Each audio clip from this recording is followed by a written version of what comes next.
Unlike its console competitor, the PlayStation is very clear on its lineup. You either have a PlayStation 4, a PlayStation 4 Pro, or a PlayStation 5, and nothing there shall be in between. Whether you're waiting for a new console, or you have already upgraded to the PlayStation 5 or its digital-only counterpart, there are many great racing games for you to try right now. Also, unlike its console competitor, there isn't any smart delivery of backward or forward compatible games, which means that if you play a PlayStation 4 game, then it's only at PlayStation 4 spec. If you have a PlayStation 5 game, then it's at PlayStation 5 spec. And if you get some recent games, these come with a free upgrade to their PS5 versions. Plus there's the added capability of virtual reality that can help from the performance upgrade. Many of the games on the PlayStation 4, however, do run at a dynamic resolution, which means that they can go up or down in the resolution depending how the system load is. And that's mainly an attempt to try and hit a standard frame rate like 60 frames per second. So there's nothing stopping the PlayStation 5 from running those PS4 games even better than they ever have before. So with that in mind, here are 10 of the best racing games you can get on the PlayStation right now. And if you want to see what I think the 10 best racing games on Xbox are, you can find that video on the description below. Make sure you subscribe and have a look at the channel to find out more. One of the first games that is offering a free next generation upgrade, WRC9 offers a 30 FPS experience for PS4 gamers and a 60 FPS 4K experience for PS5 users, with no need to pay any more. You can find out more about this game on the review video on this very channel. But suffice it to say that WRC9 has a solid career mode, massively improved handling and physics, which translate incredibly well to the new PS5 DualSense controller, a great driving experience in modern cars, great new courses from previous years, and over the competition, it's already had 2 free content upgrades with additional stages for rallies, liveries, and also a new car. And these are also coming to the next generation version shortly, but all in all, it's a great start to your rally journey.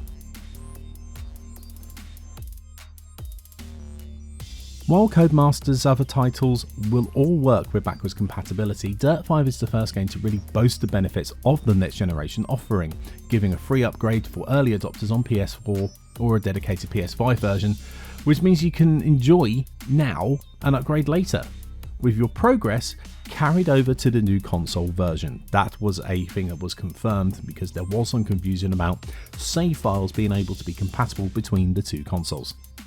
It's made by the same development team that brought you Drive Club, Onrush and Motorstorm. The studio, known as Codemasters Cheshire, has incredible experience creating launch titles for PlayStation technology, and while the game has some criticisms against it and at present has a rather empty multiplayer lobby, it is definitely a game that will age incredibly well and is worth the look.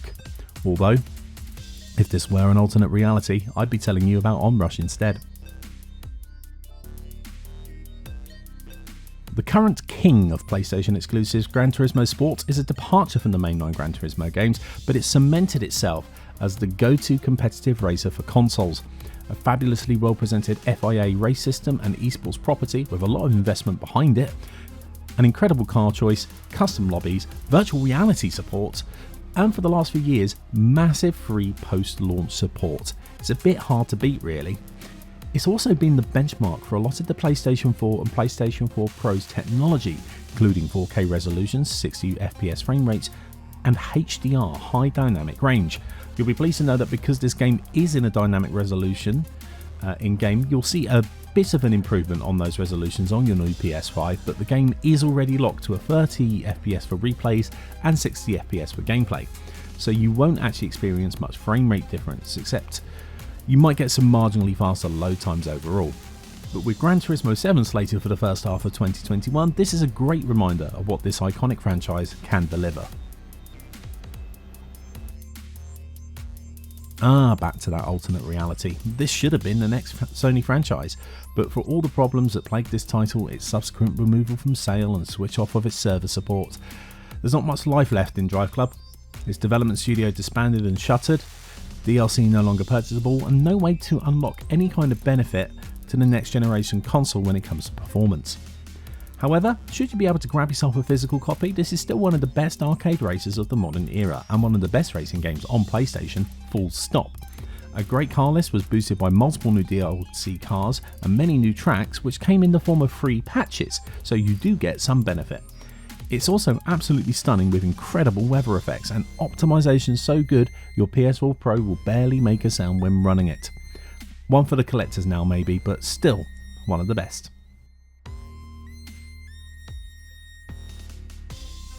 NASCAR is a very easy race series to get into, and on the face of it, the oval pack racing and eventual crunch fest may seem a bit derivative to the European audiences. Don't get too stuffy, Europe. But while the PC still rules the roost for stock car racing, NASCAR Heat 5 perfectly sits in the console space, in its latest iteration. At the time of recording anyway, as the next game could see some great potential engine upgrades. With tarmac and dirt racing multiplayer, free practice and test modes, career modes, who's set up and online challenges, there's everything from huge competitive play online to easy to pick up and play racing. You can go as deep as you want, along with team ownership as a career option. There's plenty of oval and standard racetracks with great AI that will now react to your desired difficulty scale, but also bump draft and take independent lines, blocking you, and will also make much more realistic actions when on track. It's not a million miles away graphically from its earlier iterations, but if you're looking for an entry point, this is it. And now let's take a moment to have a look at some of the games which didn't make this list, but are still very, very good.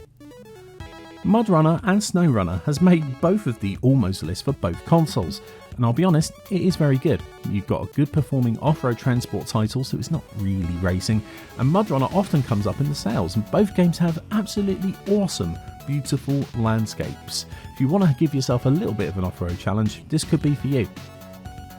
While Ride 4 is the newest title and does have PlayStation 5 upgrade compatibility, but only if you buy it and redeem that within a certain time frame, the game at launch had a few issues with track limits and its AI. So if in doubt, Ride 3 is an incredibly complete game with a great selection of bikes and tracks and lots of DLC, and is easily half the price when it comes to a sale. Or if you fancy something a bit mad, try the TT Isle of Man game. That's also good for your two-wheel options. Oh, the classic. The only reason it's not on this main list is I've honestly not really had a chance to experience it myself, but what is arguably one of the best kart racers of all time has been given a remaster and allowed to shine. It's a multi-platform Mario Kart beater. Unless you're a Sonic Team Racing fan, of course. Again, not exactly a racing game, but one that involves cars. This rhythm action game combines a great car-related pop culture references such as Blade Runner and Transformers in a very tricky but rewarding action element, moving your car into the gaps to the rhythmic beats of synthwave along great retro-inspired visuals. It's a bit of a sleeper hit really for me, worth the look. Hear me out on this one.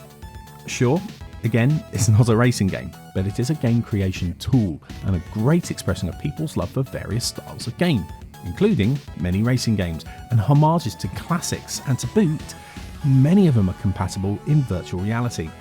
It's quite the community project going on in Dreams, and it isn't going to have the polish of a published release, but it's great to see what fans of the genre have been able to accomplish here. And now, back to the list. Given there are already two of them on this list, I think we can get over the fact that annual release games are incredibly iterative as opposed to regularly groundbreaking. That being said, Codemasters F1 series has reached its current generation zenith with F1 2020.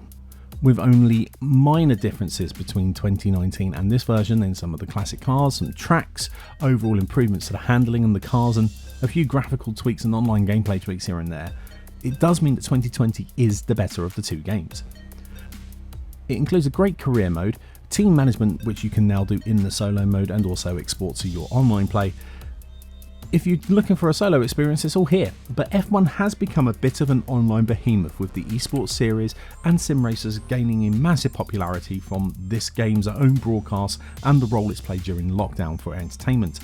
F1 2020 has a great online multiplayer community, and the focus on custom liveries and unlocks as you level up give you something to achieve outside of just a straight win. It's also a bit of a historical curio now, given at least one of the tracks in the game has never and will likely never be raced in F1 in real life. This is a deep cut GT and endurance racer with a great DLC roadmap, some of the world's best tracks, and a great representation of one of the world's most closely fought motorsport codes.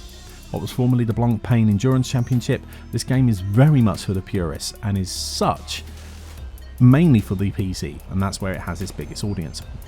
But that's also because it's notoriously difficult to run on anything, including some of the best and beefiest gaming computers. Which is why it's good to know that on PlayStation 4 Pro you can have an unlocked frame rate with a dynamic resolution, which makes this game far more playable. And for PS5 users, it shouldn't be much of an issue at all.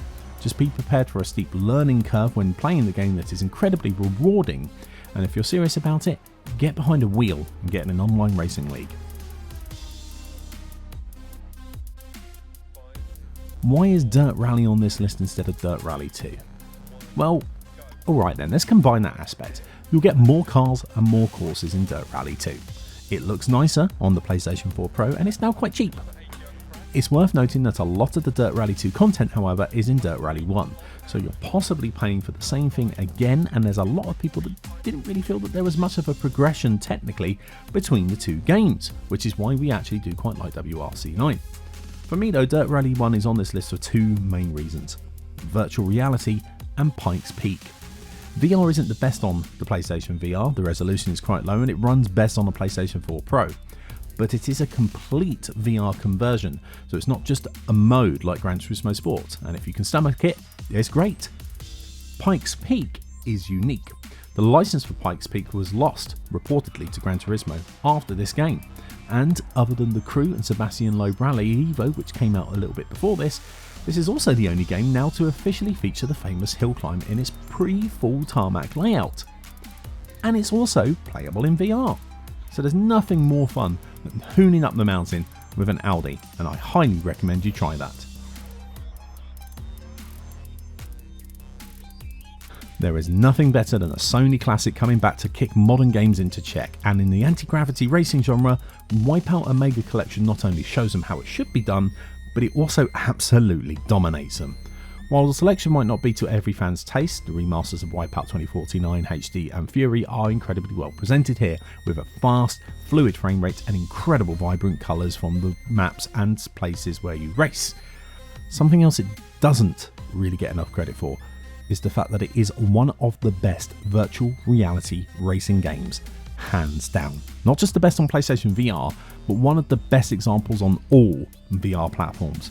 Its great tunnelling effect to cut off the sides and give you the sensation of speed and absolute focus on that sensation, as well as its easy to pick up and play handling, make it an incredible VR experience, essential if you have the headset. While the newest title would be the more obvious choice, for all-round PS4 gameplay as well, Project Cars 2 probably has you covered, with arguably the best seasonal weather system and day-to-night transitions of any racing game. Perfect for your motorsport nuts. Less so for arcade racers, but that's where Project Cars 3 comes in. Really, there's an option for everyone here, but for me personally, as the Le Mans endurance fan and being absolutely fascinated with doing 24-hour style races in some of the most strange places, in some of motorsport's finest vehicular examples, that game is more for me. Plus it has Spa. But if you want a bit more of a casual flair, something a bit newer, Project Cars 3 is for you. And that's the list. What did you think? Did I have any glaring errors? Anything you think I should have included? Any fans out there for Codemasters Grid game which hasn't made either of these lists? Let me know in the comments below. Feel free to like and subscribe. Have a look to see if there's anything else on the channel that takes your fancy. In the meantime though, I hope you enjoyed the video and thanks for watching.